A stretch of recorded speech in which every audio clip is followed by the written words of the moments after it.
أعوذ بالله من الشيطان الرجيم.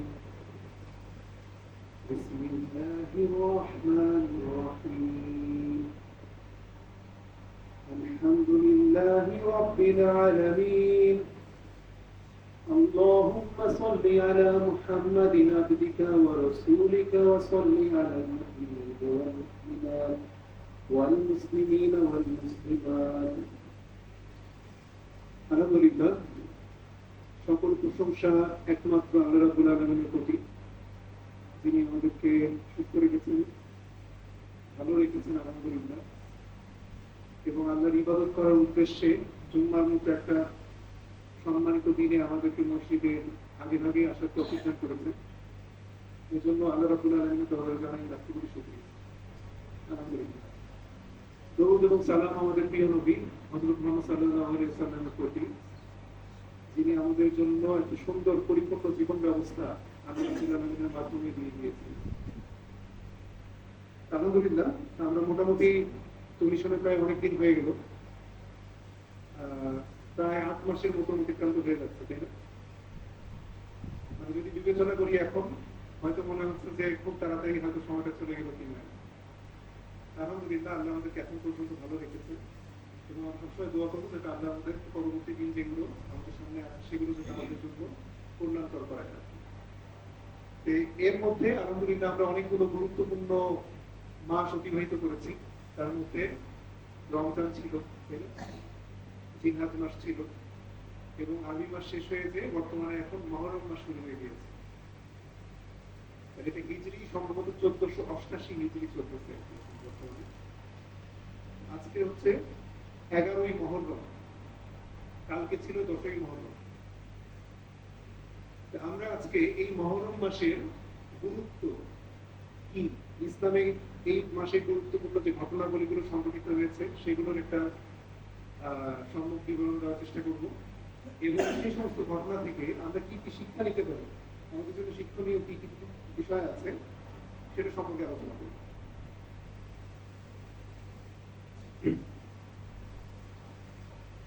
তাহলে হিজরি সালের শুরু কখন থেকে হলো? আমরা তো শুধুমাত্র হিজরি সাল বলি বা গণনা করি, শুরু হয় কোথা থেকে আমরা সবাই জানি যে রাসূল সাল্লাল্লাহু আলাইহি ওয়াসাল্লাম যেই বছর হিজরত করেছেন সেই বছরের সময় থেকেই হিজরি সাল গণনা শুরু হয়। এটা ইংরেজি ক্যালেন্ডার অনুযায়ী যদি আমরা চিন্তা করি তাহলে হচ্ছে 622 খ্রিস্টাব্দের 16ই জুলাই, মোটামুটি ভাবে এই ডেটটা আমাদের হচ্ছে যে এসেছে 16ই জুলাই 622 খ্রিস্টাব্দ, এই ডেট অনুযায়ী হিজরি সালের সূচনা। আরবদের মধ্যে বহুকাল আগে থেকেই এই যে মুহররম, সফর, রবিউল আউয়াল, রবিউল সানি, এই 12 মাসের যে হচ্ছে যে গণনা, এটা আরবদের মধ্যে আগে থেকেই ছিল। আল্লাহ রাব্বুল আলামিন কোরআনের মধ্যে এরকম বলেছেন যে আল্লাহর হিসেবেও এক বছরে পৃথিবীর হিসেবে মাসের গণনা হচ্ছে 12টা। কোরআনে এরকম আয়াত আছে। আরবদের মধ্যে এই গণনা আগে থেকেই ছিল। তারা তাদের বিভিন্ন সিজন অনুযায়ী, তাদের বিভিন্ন কার্যক্রম অনুযায়ী এগুলোকে নামকরণ করত। যেমন মুহররম নামটা করা হয়েছে কি হারাম থেকে, যে এই মাসটাকে তারা মনে করত যে এটা সম্মানিত 4টা হারাম মাসের অন্তর্ভুক্ত। 4টা হারাম মাস কি কি? রজব, তারপরে হচ্ছে জিলকাদ, জিলহজ এবং মুহররম। ঠিক আছে, এই 4টা মাসকে আরবরা মনে করতো যে 4 মাসে হচ্ছে কোনো ধরনের কোনো অন্যায় অপকর্ম করা যাবে না, কোনো ধরনের কোনো যুদ্ধ বিগ্রহ করা যাবে না, কোনো ধরনের কোনো ফিতনার সাথে জড়ানো যাবে না। তারা মানে সচেতন ভাবে এই 4টা মাসে ভালো কাজ করার চেষ্টা করত। এই 4টা মাসকে আল্লাহ রাব্বুল আলামিনও সম্মানিত করেছেন। কোরআনে আয়াত আমরা পরবর্তীতে পড়ব। পরবর্তীতে যখন হিজরি সাল গণনা শুরু হয়, রাসূল সাল্লাল্লাহু আলাইহি ওয়াসাল্লাম হিজরত করেছিলেন আসলে রবিউল আউয়াল মাসে, কিন্তু হিসাবের সুবিধার জন্য 2 মাস আগায় রাসূল সাল্লাল্লাহু আলাইহি ওয়াসাল্লামের যে হিজরতের ডেট, সেই ডেট থেকে 2 মাস আগিয়ে মুহররমের যে 1 নম্বর তারিখ, সেখান থেকে হিজরি 1 সাল গণনা শুরু হয়। তখন 622 খ্রিস্টাব্দ থেকে হিজরি সালের সূচনা শুরু হয়, কিন্তু মাসের প্রচলনটা আগে থেকেই ছিল। তো মাহরাম শব্দের অর্থ আমরা সবাই জানি, আমরা বলি না মাহরাম পুরুষ মাহরাম নারী, মানে কি তাদেরকে বিয়ে করা হারাম। ওই হারাম থেকে মাহরাম এসেছে। ঠিক আছে, মুহররম, তবে মুহররম একটা নিষিদ্ধ মাসের অন্তর্ভুক্ত। তারপর রবিউল আউয়াল বলা হয় প্রথম বসন্ত, রবিউল সানি দ্বিতীয় বসন্ত, আউয়াল মানে 1, তাই না, সানি মানে 2, এরকম। এবং আশুরা যে নামটা আসছে, আশুরা নামটা কোথা থেকে আসছে? আমরা জানি 10, আর কিন্তু যদি 10 উচ্চারণ করতে কি বলে? আশরা, তাই না, আশরা। মহরম মাসের 10 তারিখকে বলা হয় আশুরা, আশুরা থেকে আশুরা। আচ্ছা, তাহলে আমরা প্রেক্ষাপটটা একটু বুঝে নিলাম আর কি। তো মহরম মাসের গুরুত্বপূর্ণ ঘটনাবলী বলতে আমাদের কি বলবো, কেচ্ছা কাহিনী হিসেবে অনেক কিছু আমাদের সমাজে প্রচলিত আছে। যে এই দিনে আল্লাহ রাব্বুল আলামিন হচ্ছে যে পৃথিবী সৃষ্টি করেছেন, এই দিনে হচ্ছে কিয়ামত হবে, এই দিনে আদম আলাইহিস সালামকে পৃথিবীতে প্রেরণ করা হয়েছিল, এই দিনে ইউনূস আলাইহিস সালামকে মাছের পেট থেকে হচ্ছে মুক্তি দেওয়া হয়েছিল। এরকম অনেক ধরনের হচ্ছে গল্পগুজব প্রচলিত আছে। কিন্তু অ্যাকচুয়ালি আমি যদি একেবারে মানে বইপত্রের যে রেফারেন্স অনুযায়ী যদি আমি যাই, তাহলে এগুলোর কোনো কিছুই কিন্তু রেফারেন্সে পাওয়া যায় না। কোরআন হাদিস যদি ভালো মতো পড়াশোনা করি, এখানে কোনো কিছুই কিন্তু এরকম আশুরার ঘটনার সাথে এগুলোর কোনো সম্পর্ক পাওয়া যায় না। শুধুমাত্র একটা ঘটনাকে রাসূল সাল্লাল্লাহু আলাইহি ওয়াসাল্লাম হাদিস দ্বারা প্রমাণিত করেছেন যে আশুরার এই দিনে আল্লাহ রাব্বুল আলামিন মুসা আলাইহিস সালাম সহ বনী ইসরাইল জাতিকে ফিরআউনের কবল থেকে মুক্তি দিয়েছিলেন। অতএব এটা একটা গুরুত্বপূর্ণ ঘটনা। আরেকটা গুরুত্বপূর্ণ ঘটনা পরবর্তীতে রাসূল সাল্লাল্লাহু আলাইহি ওয়াসাল্লামের ওফাতের পরে হযরত হুসাইন রাদিয়াল্লাহু তাআলা রাসূল সাল্লাল্লাহু আলাইহি ওয়াসাল্লামের নাতি, তার যে শাহাদাতের ঘটনা, কারবালার ঘটনা হিসেবে আমরা সবাই জানি, সেই ঘটনাক্রমে এই 10 মুহররমের এই তারিখে সংঘটিত হয়েছে। অতএব আশুরা সম্মানিত, কিন্তু আসলে হযরত মুসা আলাইহিস সালাম এবং বনী ইসরাইলকে আল্লাহ রাব্বুল আলামিন ফিরআউনের কবল থেকে যে মুক্তি দিয়েছিলেন, সেই ঘটনার জন্য এই আশুরা দিনটা হচ্ছে সম্মানিত। এই আশুরা দিনটা কারবালার ঘটনার জন্য কিন্তু সম্মানিত না, এই জিনিসটা হচ্ছে বুঝতে হবে। অতএব আশুরা দিনের আমল কি? রাসূল সাল্লাল্লাহু আলাইহি ওয়াসাল্লাম যখন মদিনাতে হিজরত করে গেলেন, হিজরত করে যাওয়ার পরে তিনি সেখানে দেখলেন যে সেখানকার ইহুদিরা এই মুহররম মাসের 10 তারিখটাকে আনন্দ উদযাপন করে, এই দিনে তারা নিজেরাও রোজা রাখে, এই দিনটাকে তারা একটু পালন করার চেষ্টা করে। রাসূল সাল্লাল্লাহু আলাইহি ওয়াসাল্লাম বললেন যে মুসা আলাইহিস সালামকে, এই যে হাদিসটা এখান থেকে আসছে, যে মুসা আলাইহিস সালাম এবং তার সাথীদেরকে আল্লাহ রাব্বুল আলামিন এই দিনে ফিরআউনের কবল থেকে মুক্তি দিয়েছিলেন। আমরা তো ইহুদিদের চেয়ে মুসা আলাইহিস সালামকে আমরা বেশি আমরা মান্য করি, বা আমরা নিজেরা মুসা আলাইহিস সালামের শিক্ষা সেটাকে আমরাই প্রকৃতপক্ষে ধরে আছি। ইহুদিরা তো এটাকে বিকৃত করে ফেলেছে। অতএব মুসা আলাইহিস সালামের স্মরণে এই দিনটাকে আমরা পালন করব। কিন্তু পার্থক্য কি দেখেন, যা ইসলামের একটা মূল জিনিস বুঝতে হবে, ইসলাম সবসময় নিজের স্বতন্ত্রতা ধরে রেখেছে অন্যান্য বিভিন্ন সংস্কৃতি থেকে, বিভিন্ন জাতি থেকে। সেখানে রাসূল সাল্লাল্লাহু আলাইহি ওয়াসাল্লাম বললেন যে যেহেতু তারা 10 নম্বর দিনে হচ্ছে রোজা রাখে, অতএব তোমরা হয় তার আগের দিন 9 এবং 10 তারিখে 2 দিন রোজা রাখো, অথবা এর পরের দিন মিলিয়ে রোজা রাখো, 10 এবং 11 তারিখ। অতএব রাসূল সাল্লাল্লাহু আলাইহি ওয়াসাল্লাম আমাদেরকে সুন্নাত নিয়ম কি শিখালেন যে আমরা দুটো করে রোজা রাখবো, হয় আগের দিন অথবা পিছনের দিনকে মিলিয়ে। কারণ আশুরার দিনের আমল হচ্ছে যে আমরা এই দিনে সুন্নাত সিয়াম পালন করতে পারি। এই সিয়ামের ফজিলত বর্ণনা করা হয়েছে এরকম যে এই দিনে যদি কেউ রোজা রাখে, তার পূর্ববর্তী 1 বছরের সগীরা গুনাহ আল্লাহ রাব্বুল আলামিন মাফ করে দিবেন। কবিরা গুনাহ কিন্তু কি তওবা ছাড়া মাফ হয় না। এটা একটা মানে ভুল ধারণা অনেকের মধ্যে চলে আসতে পারে যে আমি হয়তো শুধুমাত্র রোজা রাখলাম, তার মাধ্যমে মানে আমার সমস্ত পাপ আগের বছরের মাফ হয়ে গেল। এটা হচ্ছে ছোট পাপগুলো মাফ হবে, কিন্তু যেগুলো কবিরা গুনাহ সেগুলো কিন্তু তওবা করতেই হবে। তওবা ছাড়া কবিরা গুনাহ মাফ হয় না। আর তওবার শর্তটা আমরা জানি, তাই না? যে পাপটাকে পাপ বলে স্বীকার করতে হবে, যে হ্যাঁ আমি এই পাপটা করছি, স্বীকার করতে হবে, অনুতপ্ত হতে হবে যে এই পাপটা করে আমি ভুল করছি, এই পাপটা আমি আর কখনো করবো না। এবং আল্লাহর কাছে ওয়াদাবদ্ধ হতে হবে যে এই পাপ আমি আজকে থেকে ছেড়ে দিলাম, এই পাপ আমি আর পরবর্তীতে কখনোই করবো না। এবং এটা শুধুমাত্র মৌখিক স্বীকৃতি হবে না, অন্তর থেকে 100% বিশ্বাস থাকতে হবে যে ইনশাআল্লাহ আমি এই পাপটা আর কখনো করবো না। তাহলেই কবিরা গুনাহের মাফ সম্ভব, তাই না? কিন্তু আমাদের দ্বারা তো দেখা যাচ্ছে যে বর্তমান যুগে কবিরা গুনাহ বেশি হয়ে যাচ্ছে। সগীরা গুনাহ বরং আমরা বের করতে পারবো না যে সগীরা গুনাহ কি করছে, কিন্তু আল্লাহ মাফ করুন, কবিরা গুনাহ আমাদের তরফ থেকে বেশি হয়ে যায়। এই জন্য আমরা রোজা তো রেখেছি মানে আলহামদুলিল্লাহ, কিন্তু সাথে সাথে আমরা তওবা করা যে অভ্যাস সেটা আমরা জারি রাখবো ইনশাআল্লাহ। আচ্ছা, কারবালার ঘটনার প্রেক্ষাপট, এটা খুবই ইম্পর্টেন্ট ঘটনা। মুসা আলাইহিস সালামের ঘটনা, কেমন করে তিনি ফিরআউনের কবল থেকে মুক্তি পেলেন, এই ঘটনা মোটামুটি কোরআনে যেহেতু বর্ণনা করা আছে, এটা নিয়ে কারোর মধ্যে কোনো ধরনের কোনো সন্দেহ নাই, সবাই মোটামুটি ঘটনাটা বিস্তারিতই জানে। কিন্তু কারবালার যে ঘটনা, এটা তো রাসূল সাল্লাল্লাহু আলাইহি ওয়াসাল্লাম মারা যাওয়ার প্রায় 50 বছর পরে এই ঘটনা সংঘটিত হয়, এবং ইসলামের ইতিহাসের খুব কি বলবো মর্মান্তিক একটা ঘটনা। এই ঘটনার প্রেক্ষাপট নিয়ে বিভিন্ন জায়গায় বিভিন্ন ধরনের গল্প গুজব, প্রোপাগান্ডা, হাবিজাবি অনেক কিছু হচ্ছে প্রচলিত আছে। কিন্তু আমরা বিভিন্ন বই, বিভিন্ন রেফারেন্স, বিভিন্ন ভিডিও, যত আমরা ইসলামিক স্কলারের কথাবার্তা সম্ভব হয়েছে আর কি দেখেছি, সেই অনুযায়ী দেখে একটা ব্যালেন্সড মতামত উপস্থাপন করার চেষ্টা করবো ইনশাআল্লাহ। তাহলে কারবালার ঘটনার প্রেক্ষাপট যদি আমরা বুঝতে চাই, তাহলে হযরত উসমান রাদিয়াল্লাহু তাআলা আনহু তার যে খিলাফতের সময়কাল, সেই সময় থেকে হচ্ছে বুঝে আসতে হবে, তাছাড়া কারবালার ঘটনাটা হুট করে বোঝা যাবে না। তাহলে আমরা জানি যে রাসূল সাল্লাল্লাহু আলাইহি সাল্লাম মারা যাওয়ার পর ইন্তেকাল করার পর খুলাফায়ে রাশিদিন, তাই না, খুলাফায়ে রাশিদিন যে সব পথপ্রাপ্ত খিলাফতের অধিকারী যারা চারজন খলিফা, তাদের নাম আমরা সবাই জানি। হযরত আবু বকর রাদিয়াল্লাহু আনহু, হযরত উমর রাদিয়াল্লাহু আনহু, হযরত উসমান রাদিয়াল্লাহু আনহু এবং হযরত আলী রাদিয়াল্লাহু আনহু। এই চারজন খলিফার সময়কালকে বলা হয় যে তারা সব পথপ্রাপ্ত খলিফা। সবাই সব পথপ্রাপ্ত ছিলেন, কিন্তু এই চারজন মানে সাহাবীর মর্যাদা এত উচ্চ আসনে যে তারা রাসূল সাল্লাল্লাহু আলাইহি সাল্লামের কাছ থেকে এই যে সব পথপ্রাপ্ত খিলাফতের সময়কাল, সেটার একটা সার্টিফিকেট পেয়ে গেছিল। রাসূল সাল্লাল্লাহু আলাইহি সাল্লামের হাদিস ছিল এরকম একটা, যে আমার পরবর্তীতে খিলাফতের সময় হবে 30 বছর, প্রকৃত খিলাফতের সময় হবে 30 বছর, তারপরে শুরু হবে বাদশাহীর যুগ, এরকম একটা হচ্ছে হাদিস ছিল। সেই পরিপ্রেক্ষিতে দেখা যায় যে এই চারজন খিলাফতের সময়কাল, আলী রাদিয়াল্লাহু আনহু যে বছর মারা গেলেন সেই বছর পর্যন্ত 30 বছর হয়ে যায়। এই জন্য ঐতিহাসিকরা এই 30 বছর সময়কালকে বলেছেন যে এটাই হচ্ছে সবপ্রাপ্ত পদপ্রাপ্ত খলিফাদের সময়কাল। এই খিলাফায়ে রাশিদিন শেষ হয়ে যাওয়ার পরবর্তী থেকেই মানে কার্যত এক অর্থে হচ্ছে যে রাজতন্ত্র শুরু হয়ে যায়। বংশ পরম্পরায় মানে একজন খলিফার পরে তার যে বংশের লোক সেই হচ্ছে যে পরবর্তী খলিফা হবেন, এরকম রেওয়াজ চালু হয়ে যেত। যদিও কুরআন সুন্নাহ অনুযায়ী শাসন কার্য পরিচালনা হতো, কিন্তু শাসন নির্ধারণের রাসূল সাল্লাল্লাহু আলাইহি সাল্লামের যে প্রকৃত সুন্নাহ পদ্ধতি, সেটা হচ্ছে যে কিছুটা ব্যাঘাত ঘটে গিয়েছে। উসমান রাদিয়াল্লাহু আনহু শাহাদাত কেমন করে, ঘটনা পরিপ্রেক্ষিতে সংক্ষেপে যদি বলি, আমি পুরো ঘটনাগুলো সংক্ষেপে বলে যাব। উসমান রাদিয়াল্লাহু আনহু তিনি হচ্ছে উমর রাদিয়াল্লাহু আনহুর শাহাদাতের পরবর্তীতে তিনি হচ্ছে খলিফা হিসেবে নির্বাচিত হন। উমর রাদিয়াল্লাহু আনহু 6 জন সাহাবীর একটা পর্ষদ গঠন করে দিয়ে গিয়েছিলেন যে এই সমস্ত সাহাবীদের মধ্য থেকে তোমরা নির্বাচন করবে যে পরবর্তী খলিফা কে হবে। তার মধ্যে সম্ভব ভোটাভুটির মাধ্যমে নির্বাচিত হন যে উসমান রাদিয়াল্লাহু আনহু, তিনি হচ্ছে পরবর্তী খলিফা হবে।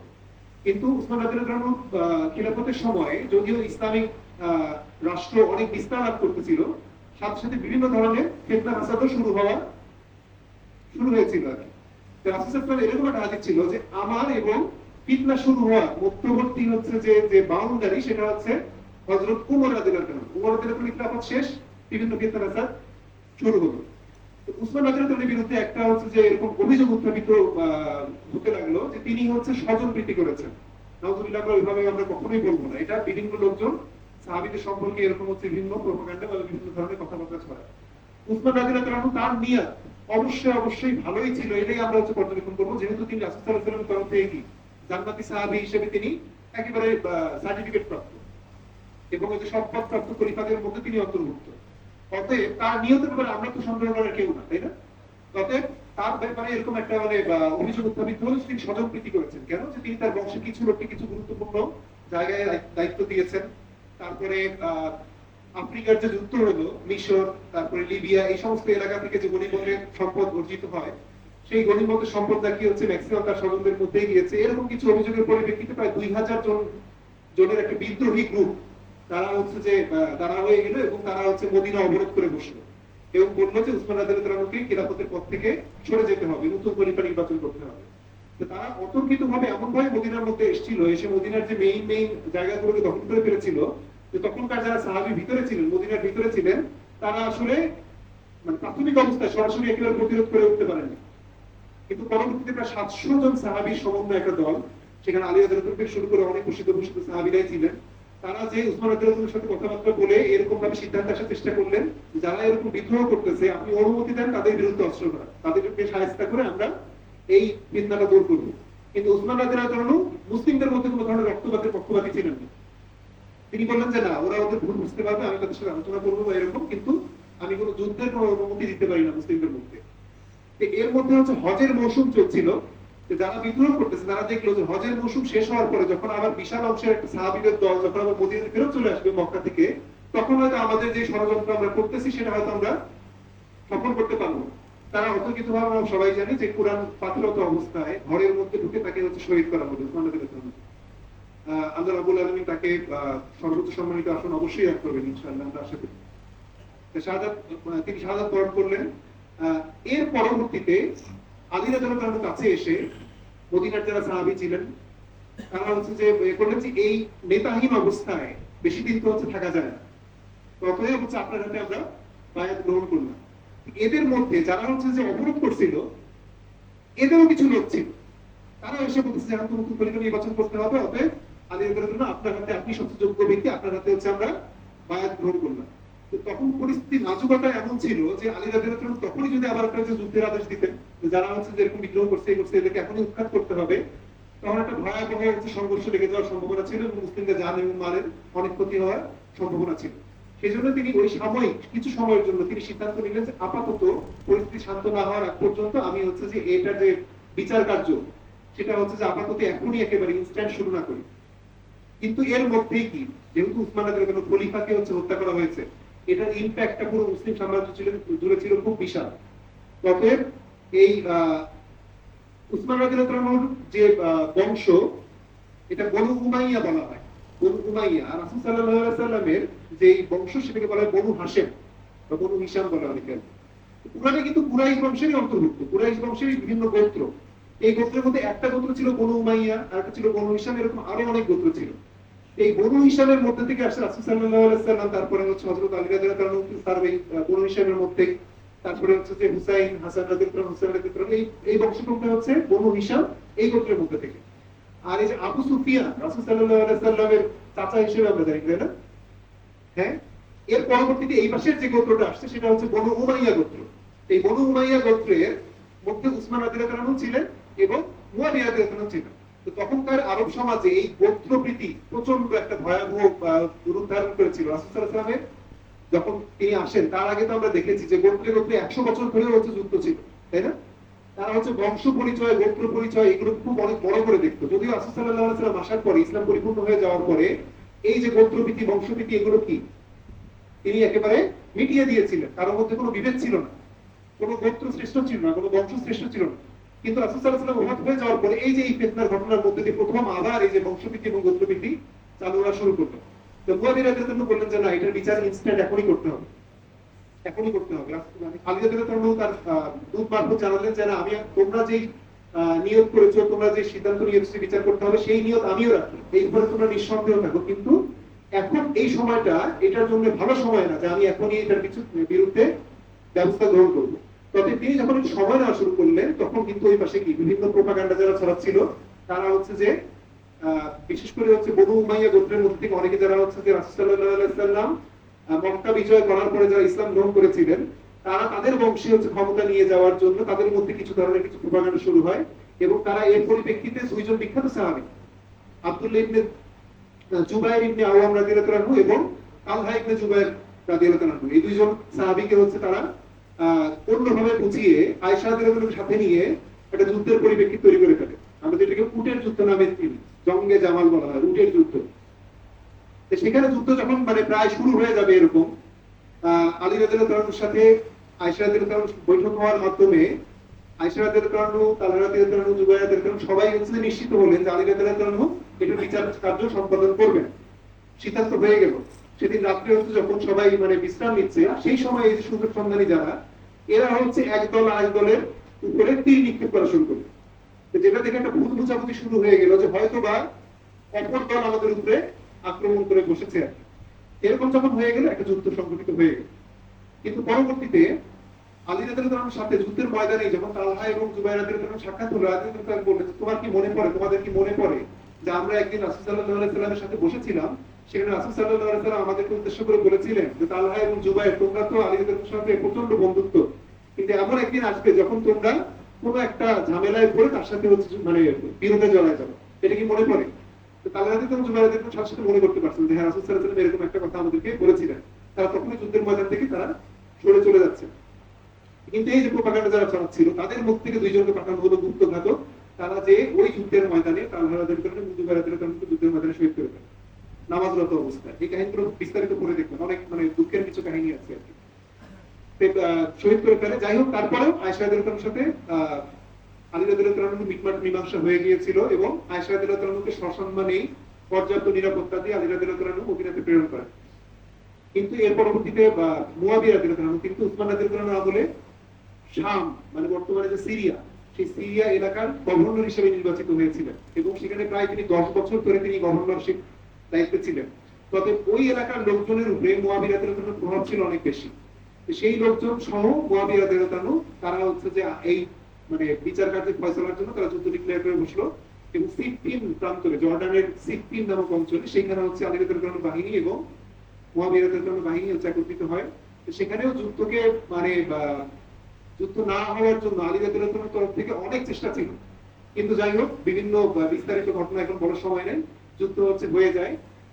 সিফিনের যুদ্ধ যখন প্রায় শেষ, মানে মুয়াবিয়া রাদিয়াল্লাহু তাআলার বাহিনীর হার প্রায় নিশ্চিত এরকম অবস্থা যখন হয়ে যাচ্ছে, তখন মিশরের যিনি গভর্নর হিসেবে নিয়ে যেতেছিলেন আমর ইবনে আস রাদিয়াল্লাহু তাআলা, তিনি একজন বিখ্যাত সাহাবী। তিনি হচ্ছে মুয়াবিয়া রাদিয়াল্লাহু তাআলাকে যে বললেন যে হচ্ছে যে আমরা এই যুদ্ধের মাধ্যমে না যে আমরা কোরআনের মাধ্যমে, মানে হচ্ছে কোরআন এবং সুন্নাহ যেভাবে বলে সেই অনুযায়ী আমরা হচ্ছে সিদ্ধান্ত আসার জন্য, আমরা হচ্ছে শান্তি প্রস্তাব হচ্ছে যে আলোচনা করার জন্য আমরা হচ্ছে একমত হতে পারি কিনা। তারা হচ্ছে কোরআন উচ্চায় ধরে এরকম বললো যে যুদ্ধ বন্ধ, এখন হচ্ছে আমরা শান্তি আলোচনা করবো, এরকম ভাবে হচ্ছে যে মানে সিদ্ধান্ত আসলো। এই শান্তি আলোচনা যখন চলতেছে, তখন আলী রাদিয়াল্লাহু তাআলার পক্ষ থেকে একজন সাহাবীকে নির্ধারণ করা হলো যে উনি হচ্ছে আমাদের তরফ থেকে হচ্ছে যে নেগোসিয়েশন করবেন, আর ওই পক্ষ থেকে একজনকে নির্ধারণ করা হলো। কিন্তু এর মধ্যে আবার কিছু লোক দাঁড়ায় গেল এরকম প্রপাগান্ডা নিয়ে যে কোরআন এবং সুন্নাহর ভিত্তিতে হচ্ছে যে সিদ্ধান্ত নিতে যে আবার মানুষকে কেন এর মধ্যে আবার মীমাংসার জন্য দুইজনকে হচ্ছে শুধুমাত্র নির্ধারণ করা হচ্ছে। এখান থেকে খারেজি নামে একটা গোত্র উদ্ভব হয়ে যায়, যারা মানে এরকম সিদ্ধান্ত নিয়ে বসে যে মুসলিম সাম্রাজ্যের এই ফিতনার জন্য তিন ব্যক্তি দায়ী। কে? হযরত আলী রাদিয়াল্লাহু তাআলা, মুয়াবিয়া রাদিয়াল্লাহু তাআলা এবং আমর ইবনে আস। অতএব এই তিনজনকে হচ্ছে যে হত্যা করে ফেলতে হবে। তো তারা বিভিন্ন গুপ্তঘাতক প্রেরণ করা শুরু করবে। তো এর মধ্যে এই সিফিনের যুদ্ধের মাধ্যমে একটা ঘটনা আছে, যে ঘটনার মাধ্যমে নিশ্চিত হওয়া যায় যে কোন পক্ষটা হচ্ছে যে হকের পক্ষে বেশি ছিল। আম্মার ইবনে ইয়াসির রাদিয়াল্লাহু তাআলা নামে একজন সাহাবী, রাসূল সাল্লাল্লাহু আলাইহি ওয়াসাল্লামের তরফ থেকে এরকম একটা হাদিস ছিল যে আম্মার ইবনে ইয়াসির আমারই মুসলিমদের মধ্যে থেকে একটা বিদ্রোহী গ্রুপের হাতে সে হচ্ছে যে মৃত্যুবরণ করবে। তো যখন আম্মার ইবনে ইয়াসির রাদিয়াল্লাহু তাআলা শহীদ হলেন, তখন সবার কিন্তু এই হাদিসটার কথা মনে পড়লো। এই হাদিসটা সবাই জানতো এই সময়, তো মনে পড়লো। তখন দেখা গেল যে আম্মার ইবনে ইয়াসির তো আলী রাদিয়াল্লাহু তাআলার দল। তো যখন এই ঘটনা মুয়াবিয়া রাদিয়াল্লাহু তাআলা বলা হলো, মুয়াবিয়া রাদিয়াল্লাহু তাআলা বললেন যে আমি তো ওকে মারি নাই, ওকে তো আলী রাদিয়াল্লাহু তাআলা যুদ্ধে ডেকে নিয়ে আসছে, এরকম ভাবে একটা উনি ব্যাখ্যা দেওয়ার চেষ্টা করেছিলেন। কিন্তু তবুও তিনি আশ্বস্ত হলেন যে না, যুদ্ধ এখন মানে খারাপ দিকে চলে যাচ্ছে। অতএব সেখানে হচ্ছে যে সিদ্ধান্ত হলো যে আলী রাদিয়াল্লাহু তাআলা কুফা, বসরা, মদিনা এই অঞ্চল সহ তিনি হচ্ছে যে খিলাফতের দায়িত্বে থাকবেন, আর মুয়াবিয়া রাদিয়াল্লাহু তাআলা তিনি হচ্ছে খিলাফতের দায়িত্বে থাকবেন হচ্ছে যে সিরিয়া এবং মিশরের ওই এলাকা নিয়ে। এরকম ভাবে একটা ডিভাইডেশন হয়ে গেল। আমরা এই যে একটা মানে ম্যাপ দেখতে পারি এরকম, যে প্রথম ফিতনার সময় মুসলিম বিশ্বের এই যে ডিমার্কেশনটা এইভাবে দাঁড়ায় যায় যে মক্কা মদিনা সহ সৌদি আরবের বর্তমান যে অঞ্চল, ইরাক, ইরানের যে অধিকৃত অঞ্চল, সেই অঞ্চল নিয়ে আলী রাদিয়াল্লাহু তাআলা খিলাফত হয়ে গেল, আর মুয়াবিয়া রাদিয়াল্লাহু তাআলা খিলাফত দাবি করে বসলেন সিরিয়া এবং মিশরের অঞ্চল নিয়ে। কিন্তু পরবর্তীতে এই যে খারেজিদের যে পাঠানো গুপ্তঘাতক, তারা আলী রাদিয়াল্লাহু তাআলা ফজরের নামাজ পড়ার সময় নামাজরত অবস্থায় তাকে হত্যা করে ফেলতে সক্ষম হয়। কিন্তু আমর ইবনে আস এবং মুয়াবিয়া রাদিয়াল্লাহু তাআলা ঘটনাক্রমে তিনি বেঁচে যান। একজন ফজরের নামাজে মানে ঘটনাক্রমে তিনি উপস্থিত হতে পারেন নাই, আরেকজনকে হচ্ছে ভুলবশত আমর ইবনে আস মনে করে আরেকজনকে হচ্ছে হত্যা করে ফেলে। আলী রাদিয়াল্লাহু তাআলা মারা গেলেন, মারা যাওয়ার পরে তখন নতুন খলিফা কে হবেন আবার? হাসান রাদিয়াল্লাহু তাআলার হাতে সবাই এসে হচ্ছে খিলাফতের বায়াত নিল। আলী রাদিয়াল্লাহু তাআলা বড়দের ছেলে হাসান রাদিয়াল্লাহু তাআলা তার হাতে সবাই বায়াত নিল। কিন্তু হাসান রাদিয়াল্লাহু তাআলা দেখলেন যে এখন যদি আমি বায়াত নেই এবং মুয়াবিয়া রাদিয়াল্লাহু তাআলা ওই পাশে ডেসপারেট, তিনি হচ্ছে এটা বিচার চাচ্ছেন এবং তিনি অলরেডি নিজেকে খলিফা ডিক্লেয়ার করে বসে আছেন, অথবা আমি যদি এভাবে খলিফা নিজেকে আবার হচ্ছে ডিক্লেয়ার করি, তাহলে একটা আবার মুসলিম বিশ্বের মধ্যে ডিভাইডেশন হয়ে যাওয়ার সুযোগ আছে। তো অতএব তিনি মুয়াবিয়া রাদিয়াল্লাহু তাআলার সাথে চুক্তি করলেন, চুক্তির মাধ্যমে মুয়াবিয়া রাদিয়াল্লাহু তাআলাকে খলিফা হিসেবে মনোনীত করে দিলেন, যে এখন থেকে আপনি খলিফা। কিন্তু চুক্তি কি? চুক্তি হচ্ছে যে আপনি এই খিলাফত পরিচালনা করবেন কোরআন এবং সুন্নাহর অনুযায়ী, এর বাইরে কোনো কিছু অনুযায়ী না, এবং আপনার পরবর্তীতে আপনি কোনো খলিফা মনোনয়ন দিয়ে যাবেন না। মানে যে বংশানুক্রমিক যে খলিফা মানে চালু হয়ে যাওয়ার যে শঙ্কা তারা করছিলেন আর কি, তারা বললেন যে আপনি মনোনয়ন কোনো কিছু দিয়ে যাবেন না, সবচেয়ে যোগ্য যে ব্যক্তি বা সাহাবীদের পরামর্শ ক্রমে সবচেয়ে যোগ্য যে ব্যক্তি সেই সময় থাকবে তার হাতেই হচ্ছে সবাই বায়াত গ্রহণ করবে। কিন্তু ঘটনাক্রমে এই যে বংশ পরম্পরা বা গোত্রভীতি বা এই কারণেই হোক, বা মুয়াবিয়া রাদিয়াল্লাহু তাআলা চেয়েছিলেন যে ইসলামী রাজ্যের যে বিস্তৃতি সেটা যাতে হচ্ছে আরো সুসংগঠিত থাকে, এই জন্য তিনি যদি উন্মুক্ত করে দিয়ে যেতেন তাহলে তিনি মানে আশঙ্কা করেছিলেন এরকম যে এটা নিয়ে আবার দ্বন্দ্ব করা চালু হয়ে যেতে পারে। অতএব তিনি তার পুত্র ইয়াজিদকে মনোনয়ন দিয়ে গেলেন মৃত্যুর আগে। এটা হচ্ছে যে তিনি চেয়েছিলেন যে যাতে কোনো ধরনের ফিতনা ফাসাদ না হয়, কিন্তু এটা আবার নতুন আরেক বিশাল ফিতনা শুরু করে দিল। ইয়াজিদ তিনি হচ্ছে তার বিরুদ্ধে অনেক ধরনের প্রোপাগান্ডা, অনেক ধরনের আছে, কিন্তু একেবারে ব্যালেন্সড ইতিহাস অনুযায়ী যদি আমরা বিবেচনা করি, ইয়াজিদ বর্তমান যুগের মুসলমানরা যেরকম আমরা ধারণা করতে পারি যে তিনি সেরকম মুসলমান ছিলেন, কিন্তু কোনো এরকম প্রকাশ্য কবিরা গুনায় তিনি নিয়োজিত ছিলেন না। অনেকে বলে যে তিনি মদ্যপ ছিলেন, তিনি অনেক ধরনের হারাম কাজ করতেন, নামাজ পড়তেন না। এগুলো অতিরঞ্জিত কথাবার্তা। যখন উমাইয়া খেলাফতের পতন হয়, তখন এই যে শিয়াদের হাত ধরে এবং যে আব্বাসী খেলাফতের যারা শত্রু ভাবাপন্ন ছিল তাদের হাত ধরে ইতিহাসে কিছু বিকৃতি সাধিত হয়। অতএব তিনি এরকম ছিলেন না যে একেবারে ভয়াবহ প্রকাশ্য কবিরা গুনাহ করতেন, কিন্তু স্বাভাবিকভাবে তিনি সর্বোচ্চ যোগ্য ছিলেন না। যখন তিনি এরকম হলেন, তখন সাহাবীদের বিশাল একটা অংশ যারা মক্কায় মদিনাতে ছিলেন তারা খিলাফতের বায়াত নিতে অস্বীকৃতি জ্ঞাপন করলেন, এবং সবাই যে হুসাইন রাদিয়াল্লাহু আনহু বললেন যে এখন আপনার হাতে আমরা বায়াত নিব। হুসাইন রাদিয়াল্লাহু আনহু বললেন যে না, এখন তো আমি যদি বায়াত নিতে চাই তাহলে পুরো মুসলিম বিশ্বের সবার মতামত তো জানা দরকার। ওই পাশে আবার ইরাক ছিল ওই সময় একটা বড় কেন্দ্র, মুসলিম বিশ্বের বড় কেন্দ্র, সেখান থেকে যে এরকম দূত আসলো যে আমরা আপনার হাতে বায়াত নিতে প্রস্তুত আছি। তিনি যে কুফার অবস্থা জানার জন্য, তখন কুফা ছিল শাসন কেন্দ্র আর কি। আলী রাদিয়াল্লাহু আনহু যখন খিলাফত ছিল তখন কুফা ছিল আলী রাদিয়াল্লাহু আনহুর রাজধানী। তো তিনি কুফাতে একটু তার যে চাচাতো ভাই মুসলিম ইবনে আকিল তাকে প্রেরণ করলেন যে তুমি যাও, যে এখানকার পরিস্থিতি দেখে আসো যে কুফার লোকজন আসলেই কি এই মতামত পোষণ করে কিনা, যে তারা আমার হাতে বায়াত নিতে প্রস্তুত। মুসলিম ইবনে আকিল গেলেন, তিনি যে সেখানে নিশ্চয়তা প্রদান করলেন হ্যাঁ সবাই বায়াত নিতে প্রস্তুত।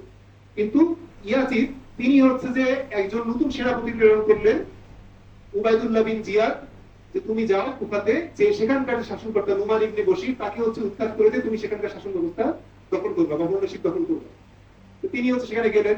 তিনি যাই এত কঠোর ছিলেন যে যারা যারা মেইন পরিচিত মুখ ছিল, যারা হুসাইন রাদিয়াল্লাহু আনহু সমর্থন করতেছিল, তাদেরকে হত্যা করে ফেলে এবং একটা ভয়ঙ্কর পরিবেশ তৈরি করে কুফাতে।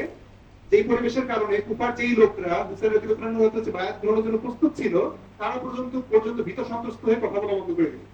কারণ হুসাইন রাদিয়াল্লাহু আনহু তো অলরেডি কুফার থেকে রওনা করে গিয়েছেন, মদিনা থেকে অনেক সাহাবী তাকে বারণ করতেছিলেন যে আপনি যেন না। কিন্তু মুসলিম ইবনে আকিল তার মাধ্যমে যেহেতু তিনি খবর পেয়েছিলেন যে কুফাবাসীরা বায়াত গ্রহণের জন্য প্রস্তুত, তিনি তার যাত্রা অব্যাহত রাখেন। তিনি কোনো যুদ্ধের প্রস্তুতি নিয়ে যান না। তার যে পরিবার, সেই পরিবার পরিজন এবং সঙ্গী সাথে কিছু লোক নিয়ে, মোটামুটি 80 জনের মতন লোক, তাদেরকে নিয়ে তিনি রওনা করলেন। কুফার প্রান্তরে যে উবাইদুল্লাহ বিন জিয়াদ, সে পত্র উত্তরে বসলেন। হুসাইন রাদিয়াল্লাহু আনহু পরামর্শ দিলেন যে আমি তো যুদ্ধ করার জন্য আসি নাই, কুফাবাসীরা বায়াত গ্রহণ করতে চেয়েছিল, আমি সেজন্য আসছিলাম। তো তারা যদি বায়াত গ্রহণ করতে না চায়, মদিনা আবার ফেরত চাই, অথবা আমাকে তুমি বর্ডারের কোনো একটা এলাকাতে পাঠায় যেখানে আমি কাফেরদের সাথে যুদ্ধ করতে পারি, আর তা যদি না করো তাহলে আমি তোমাদের সাথে যুদ্ধ চাই না, আমি মুসলিমদের মধ্যে কোনো রক্তক্ষরণ চাই না। এই যে খিলাফতের জন্য যে বায়াত গ্রহণ করার জন্য কুফাবাসী প্রস্তুত ছিল, সেটার জন্যই শুধুমাত্র আমি আসছিলাম, এই ব্যক্তিকে আমার যুদ্ধ করার কোনো উদ্দেশ্য নাই। কিন্তু উবাইদুল্লাহ বিন জিয়াদ, সবসময় বিভিন্ন ইতিহাসে এরকম কিছু ব্যক্তিকে পাওয়া যায় যারা যেই অর্ডার থাকে, আদেশ থাকে, তার বাহিরে যে অতিরিক্ত করে তারা অতিরিক্ত কি পুরস্কার পাওয়ার আশা করে। উবাইদুল্লাহ বিন জিয়াদকে তারই লোকজন পরামর্শ দিল যে আপনি এই সুযোগ মিস করতেছেন কেন? হুসাইন রাদিয়াল্লাহু আনহু যদি ফেরত যাওয়া হয়, আবার হয়তো এই পুরো সাম্রাজ্যটা দুই ভাগে ভাগ হয়ে যাবে, বিভিন্ন ধরনের বিদ্রোহ হওয়ার সুযোগ আছে। অতএব তাকে এখানেই খতম করে ফেলতে হবে। আর এটা যদি আপনি করেন তাহলে ইয়াজিদ আপনার উপরে খুশি হবে। অতএব সেখানে একটা মর্মান্তিক একটা যুদ্ধ সংঘটিত হয় এবং হুসাইন রাদিয়াল্লাহু আনহু সহ তার পরিবারের সবাইকে প্রায় শহীদ করা হয়। শুধুমাত্র একজন যে জীবিত ছিল, তাদেরকে যে প্রকৃত মস্তককে নিয়ে যাওয়া হয় দামেস্কে, ইয়াজিদের দরবারে, যেটা দেখে ইয়াজিদ যে তাকে প্রচন্ড তিরস্কার করেছিল যে তোমাকে তো এই ধরনের কোনো অর্ডার দেয়নি। কিন্তু ইয়াজিদের ইয়েটা এখানেই যে সে কোনো শাস্তির ব্যবস্থা করে নাই, বা এটার পরবর্তীতে যেই ধরনের অন্যান্য সাহাবীদের সাথে বসে পরামর্শ করে যেভাবে পরবর্তী ব্যবস্থা নির্ধারণ করার প্রয়োজন ছিল, তাও তিনি করেন না। এবং পরবর্তী 3 বছরের মধ্যে আরো কিছু ভয়ঙ্কর ঘটনা সংঘটিত হয়। মদিনাতে একটা গণহত্যা সংঘটিত হয় শুধুমাত্র এই যে খলিফা মেনে না নেওয়ার কারণে, এবং মক্কাতেও আক্রমণ করা হয়। এবং আল্লাহর কি নিয়তি দেখা যায় যে 3 বছর পরে তিনি এই খিলাফতের দায়িত্ব থেকে আল্লাহ রাব্বুল আলামিনের মৃত্যুর মাধ্যমে তিনি এখান থেকে কি উত্থান হয়ে যান। এবং পরবর্তীতে তার ছেলে সাময়িক কিছুদিনের জন্য খলিফা হিসেবে মনোনয়ন দেওয়া হয়েছিল মুয়াবিয়া দ্বিতীয়, ইয়াজিদের যে ছেলে, কিন্তু তিনিও কয়েকদিনের মধ্যেই মারা যান। যার পরবর্তীতে এই ইয়াজিদের বংশ থেকে আর কেউ কখনো শাসন কার্যে বসতে পারে না। পরবর্তীতে বনু হাকিম গোত্রের, ওই বনু উমাইয়ার মধ্যেই একটা গোত্র, সেখান থেকে পরবর্তী খলিফা নির্বাচিত হয়। এই যে সারসংক্ষেপ ঘটনা। আমরা এখান থেকে ফিতনার কারণ দেখতে পারি যে অতিরিক্ত বংশ এবং গোত্রপ্রীতি আমাদের মধ্যেও কিন্তু এই সিচুয়েশন চলতেছে। আমরা এক এক অঞ্চলের লোকজন এক এক অঞ্চলের লোক থেকে নিজেদেরকে শ্রেষ্ঠ মনে করি। এরকম শ্রেষ্ঠত্বের ভাবনা নিজের মধ্যে নিয়ে আসা যাবে না। মুসলিম যে পরিচয় ধারণ করবে সেই পরিচয় ধারণকারী সবাই এক, কেউ কারো চেয়ে শ্রেষ্ঠ না। উলামা রাশিদিনরা খুব সাধারণ জীবন যাপন করতেন, তারা এই যে বিভিন্ন ষড়যন্ত্র হাবিজাবি এগুলোর মধ্যে তারা যেতে চেতেন না। তো না চাওয়ার কারণে এই যে ফিতনা কিছুটা শুরু হয়ে গেছিল, যেখানে উমর রাদিয়াল্লাহু ছিলেন অনেক সতর্ক, অনেক কঠোর, সেখানে উসমান রাদিয়াল্লাহু ছিলেন অনেক নরম। তো যে কারণে এই যে ফিতনাবাজ যারা, তারা হচ্ছে কিছুটা সুযোগ পেয়ে গিয়েছিল। এটা তার মানে খারাপ কোনো কোয়ালিটি নাই, সাধারণ জীবন যাপন রাসূল সাল্লাল্লাহু আলাইহি ওয়াসাল্লাম কি প্রমোট করেছেন, তাই না? কিন্তু বিভিন্ন সুযোগ সংঘানিত ছিল, তারা হচ্ছে এগুলোর সুযোগ নিয়েছিল পরবর্তীতে। আর পর্যাপ্ত যোগাযোগের অভাব ছিল, যে কারণে ভুল ধারণা হচ্ছে উদ্ভব হয়েছিল একজনের মধ্যে। আর আল্লাহ রাব্বুল আলামিন কিন্তু পরীক্ষায়, মানে এটা তো এমন না যে হচ্ছে যে রাসূল সাল্লাল্লাহু আলাইহি ওয়াসাল্লাম আসলেন এখন পরবর্তীতে হচ্ছে তারা সুখে শান্তিতে জীবন যাপন করতে থাকবে, কোনো ধরনের কোনো পরীক্ষা হবে তা তো না। বরং আল্লাহ রাব্বুল আলামিন তো কন্টিনিউয়াস পরীক্ষা নিচ্ছেন, আমাদের প্রত্যেকটা মানুষের মাধ্যমে পরীক্ষা নিচ্ছেন, ক্ষমতা দিয়ে পরীক্ষা নিচ্ছেন, লোক দিয়ে পরীক্ষা নিচ্ছেন।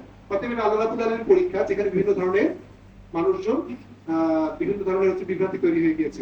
আমাদের জন্য শিক্ষা হচ্ছে যে কোন পরিচয় আল্লাহর দ্বীনের পরিচয়ের চেয়ে বেশি গুরুত্বপূর্ণ হবে না আমাদের কাছে ইনশাআল্লাহ। কি আমাদের পূর্ব পর্যন্ত বিভিন্ন ধরনের ফিতনা এরকম চলতেই থাকবে, কারণ আপনার আমার উপরে পরীক্ষা হচ্ছে যে সেই পরিপ্রেক্ষিতে আমি ইসলামের পরিচয়ের উপরে অন্য কোনো পরিচয়কে আমি প্রাধান্য দিয়ে ফেলি কিনা। আমি যদি আমার বংশ পরিচয়কে, আমার গোত্র পরিচয়কে, আমার জাতীয়তাকে, হাবিজাবি এগুলোকে যদি আমি আল্লাহ রাব্বুল আলামিনের সন্তুষ্টির উপরে প্রাধান্য দিয়ে ফেলি, তাহলে বর্তমান যুগে এসব এরকম ফিতনার আশা চলতেই থাকবে। তবে রাসূল সাল্লাল্লাহু আলাইহি ওয়াসাল্লামের কোনো সাহাবী সম্পর্কে আমরা খারাপ ধারণা করব না। তারা রাসূল সাল্লাল্লাহু আলাইহি ওয়াসাল্লামের পরবর্তীতে সবচেয়ে বেশি কি, সবচেয়ে বেশি রাসূল সাল্লাল্লাহু আলাইহি ওয়াসাল্লামের আদেশ পালন করা মানুষ। অতএব এখনকার যুগে এসে কোন সাহাবী সম্পর্কে শিয়ারা যেরকম ভাগ হয়ে গিয়েছে, তারা রাসূল সাল্লাল্লাহু আলাইহি ওয়াসাল্লামের পরবর্তীতে বিভিন্ন সাহাবীকে হচ্ছে তারা গালমন্দ করতেছে, আর আমরা এরকম কোন ধরনের ধারণা আমরা পোষণ করব না। বরং আমরা পোষণ করব সাহাবীরা হচ্ছে রাসূল সাল্লাল্লাহু আলাইহি ওয়াসাল্লামের পরবর্তীতে সর্বশ্রেষ্ঠ মানুষ ছিলেন মুসলিমদের মধ্যে। আর সামগ্রিক সফলতার সূত্র কি মুসলিমদের জন্য এখন, যে দুনিয়ার প্রতি লোভহীনতা। আমরা দুনিয়ার প্রতি লোভ করি বলেই আজকে আমাদের এই দুর্দশা। আমরা যদি দুনিয়ার প্রতি লোভহীনতা রাখতে পারি এবং শুধুমাত্র আল্লাহর সন্তুষ্টির দিকে মনোযোগ দিতে পারি, তাহলে রাসূল সাল্লাল্লাহু আলাইহি ওয়াসাল্লাম ওয়াদা করেছেন যে দুনিয়া আমাদের পায়ের কাছে চলে আসবে। আমরা দুনিয়াকে পাইতে চেয়ে দুনিয়াকে হারাচ্ছি, কিন্তু আমরা যদি দুনিয়াকে পেতে না চাইতাম, আল্লাহর সন্তুষ্টির দিকে মনোযোগ করতাম, তাহলে এটা রাসূল সাল্লাল্লাহু আলাইহি ওয়াসাল্লামের ওয়াদা যে দুনিয়া আমাদের পায়ের নিচে চলে আসতো। রাসূল সাল্লাল্লাহু আলাইহি ওয়াসাল্লাম একটা হাদিস দিয়ে শেষ করছি। রাসূল সাল্লাল্লাহু আলাইহি ওয়াসাল্লাম বলছেন যে আমি তোমাদের জন্য দারিদ্রতাকে ভয় পাই না। ভয় পাই কখন, যখন তোমাদের কাছে প্রাচুর্য চলে আসবে, আর এই প্রাচুর্যের কারণে তোমরা হচ্ছে আল্লাহর যে মেইন সন্তুষ্টির যে ধারণা, সেটাকে তোমরা ভুলে যাও। ভুলে যাওয়ার কারণে তোমরা কি হয়ে যাবে, সংখ্যায় অনেক হবা, কিন্তু কাফেরদের কাছে তোমাদের অবস্থা কি হবে, খড়কুটোর মতো। বন্যার পানিতে খড়কুটো যেরকম ভেসে যায়, অতএব এই মুসলিম এত সংখ্যাগরিষ্ঠতা দিয়ে কোনো লাভ হবে না। অতএব মূল টার্গেট আমাদের কোয়ান্টিটি না, কি হবে, কোয়ালিটি। আমাদের মধ্যে অবশ্যই আল্লাহর সন্তুষ্টির জন্য পরিপূর্ণভাবে আমাদের কাজ করা চাইতে থাকতে হবে। আজকে সংক্ষেপে বললাম, অনেক এর ভিতরে আসলে বিস্তারিত ঘটনা আছে, আপনারা চাইলে বই পড়তে পারেন, অনেক ভালো ভালো বই আছে, তারপরে অনেক ডকুমেন্টারি আছে, সেগুলো দেখতে পারেন, তাহলে এই ঘটনাগুলো সম্পর্কে বিস্তারিত জানতে পারবেন ইনশাআল্লাহ। আমরা এই ঘটনা থেকে যদি শিক্ষা নেই এবং আশুরার যে ফজিলত বললাম সিয়াম, সেটা আমরা পালন করা অলরেডি চলে গিয়েছে, এটা আগে সপ্তাহে হয়তো যদি আমার সামর্থ্য থাকতো তাহলে এই কুতুরা দিলে ভালো হতো। যাই হোক, আমরা পরবর্তীতে ইনশাআল্লাহ আরো বিস্তারিত যদি সুযোগ থেকে আমরা বলার চেষ্টা করবো। আল্লাহ আমাদেরকে এই ঘটনাগুলো থেকে শিক্ষা তৌফিক দান করুন, যারা তাদের কাছে